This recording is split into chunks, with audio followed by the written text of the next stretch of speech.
Welcome to ನಮ್ಮನೆ recipe. ಇವತ್ತು ನಾನು ನಿಮಗೆ ಮಶ್ರೂಮ್ ಸಾಂಬಾರ್ ಹೇಗ್ ಮಾಡೋದಂತ ಹೇಳಿಸ್ಕೊಡ್ತೀವಿ. 2 ಈರುಳ್ಳಿ ತಗೊಂಡಿದ್ದೀನಿ, ಹಸಿಮೆಣಸಿನಕಾಯಿ ಸ್ವಲ್ಪ, ಶುಂಠಿ ಮತ್ತೆ ಬೆಳ್ಳುಳ್ಳಿ, ಸ್ವಲ್ಪ ದಾಲ್ಚಿನ್ನಿ ಮತ್ತೆ 4 ರಿಂದ 5 ಲವಂಗ, ಪುಲಾವ್ ಎಲೆ ಮತ್ತೆ ಒಂಚೂರು ಗೋಡಂಬಿ ಮತ್ತೆ ಒಂಚೂರು ಕೊಬ್ಬರಿ ತಗೊಂಡಿದ್ದೀನಿ. 2 ರಿಂದ 3 ಟೊಮೆಟೊ ಮತ್ತೆ ಒಂದು ಮಶ್ರೂಮ್. ಸ್ವಲ್ಪ ಎಣ್ಣೆ ಹಾಕೋಬೇಕು, ಅಂದ್ರೆ ಅದನ್ನೆಲ್ಲ ಹುರ್ಕೋಬೇಕಾಗುತ್ತೆ. 4 ಲವಂಗ ಹಾಕೊಳ್ಳೋಣ, ಮತ್ತೆ ದಾಲ್ಚಿನ್ನಿ, ಒಂದು ಈರುಳ್ಳಿ ಹಾಕೊಳ್ಳೋಣ, ಮತ್ತೆ ಹಸಿಮೆಣಸಿನಕಾಯಿ ಹಾಕೊಂಡಿರಿ, ಮತ್ತೆ ಬೆಳ್ಳುಳ್ಳಿ, ಮತ್ತೆ ಶುಂಠಿ ನೋಡಿ ಈ ತರ ಫ್ರೈ ಮಾಡ್ಕೋಬೇಕಾಗುತ್ತೆ. ಇಷ್ಟು ಸಾಕು ಅನ್ಸುತ್ತೆ. ಆಮೇಲೆ ಇದಾದ್ಮೇಲೆ ಟೊಮೆಟೊ ಹುರ್ಕೊಳ್ಳೋಣ. ಇದನ್ನೆಲ್ಲ ಒಂದು ಪ್ಲೇಟಿಗೆ ಹಾಕೊಂಡ್ಬಿಡೋಣ. ಮತ್ತೆ ಇದೇ ಬಾಂಡ್ಲಿಗೆ ಟೊಮೆಟೊ ಹಾಕಿ ಹುರ್ಕೊಳ್ಳೋಣ. ಸ್ವಲ್ಪ ಫ್ರೈ ಮಾಡ್ಕೊಳ್ಳೋಣ. ಸ್ವಲ್ಪ ಫ್ರೈ ಆಗ್ಬೇಕಿದೆ.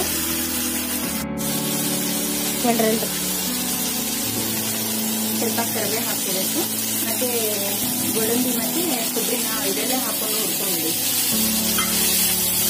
ಸ್ವಲ್ಪ ಹುರ್ಕೋಬೇಕಷ್ಟೇ.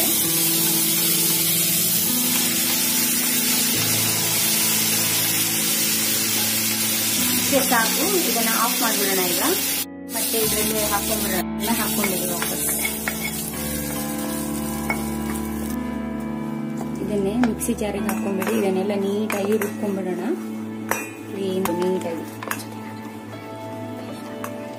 ನೀಟಾಗಿ ಪೇಸ್ಟ್ ಆಗ್ಬೇಕಿದು.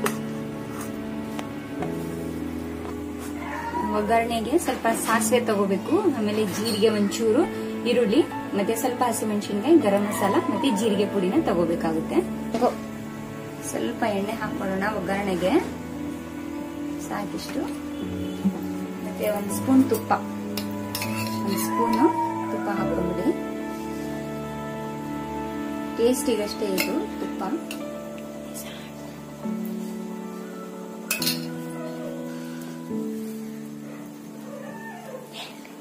ಸ್ವಲ್ಪ ಸಾಸಿವೆ ಹಾಕೋಬೇಕು,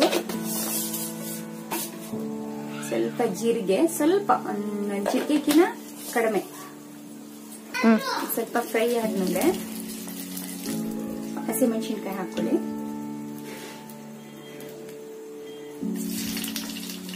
ಸ್ವಲ್ಪ ಹಸಿಮೆಣಸಿನಕಾಯಿ ಫ್ರೈ ಆಗಲಿ.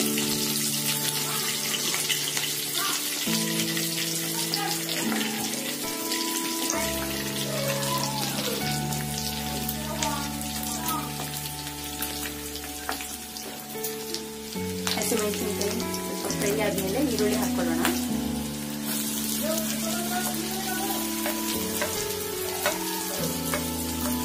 ಈರುಳ್ಳಿನ ಚೆನ್ನಾಗಿ ಫ್ರೈ ಮಾಡ್ಕೋಬೇಕು, ಗೋಲ್ಡನ್ ಬ್ರೌನ್ ಬರೋಷ್ಟು.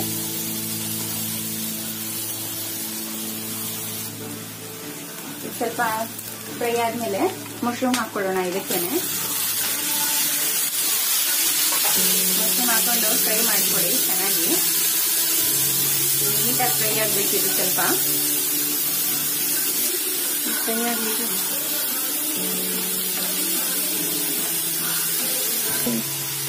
1 ಸ್ಪೂನ್ ವಿನಿಗರ್, ಸ್ವಲ್ಪ ಟೇಸ್ಟಿಗಷ್ಟೇ 1 ಸ್ಪೂನ್ ವಿನಿಗರ್ ಹಾಕೊಳ್ಳಿ.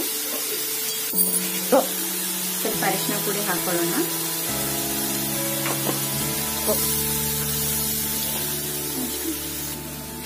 ಗರಂ ಮಸಾಲ ಪುಡಿ ಹಾಕೊಂಡ್ಬಿಡೋಣ ಇದಕ್ಕೇನೆ, ಮತ್ತೆ ಧನಿಯಾ ಪುಡಿ ಹಾಕೊಂಡ್ಬಿಡಿ, ಮಿಕ್ಸ್ ಮಾಡ್ಕೊಳ್ಳಿ.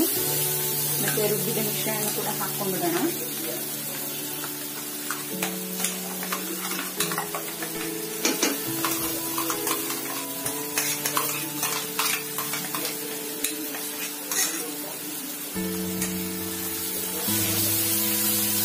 ಮಿಕ್ಸ್ ಮಾಡ್ಕೋಬೇಕು.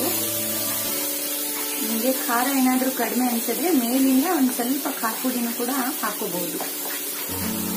ಆದ್ರೆ ಹಸಿಮೆಣಸಿನಕಾಯಿ ಹಾಕಿರ್ತೀವಿ, ಬೇಕು ಅಂದ್ರೆ ಖಾರ ಪುಡಿ ಹಾಕೋಬಹುದು.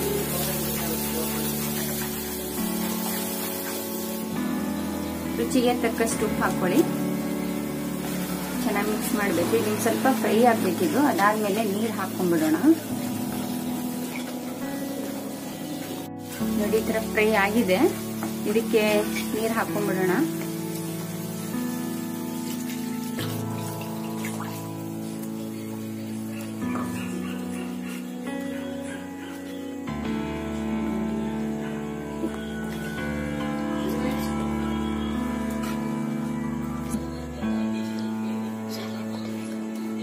ಇದು ಚೆನ್ನಾಗಿ ಕುದಿಬೇಕಿನ್ನು. ಒಂದ್ ಸ್ವಲ್ಪ ಬೇಕಿದ್ರೆ ಒಂದ್ ಸ್ವಲ್ಪ ನೀರ್ ಆಡ್ ಮಾಡ್ಕೊಳ್ಳಿ ಬೇಕಿದ್ರೆ, ಇಲ್ಲ ಸ್ವಲ್ಪ ದಪ್ಪ ಬೇಕು ಅಂದ್ರೆ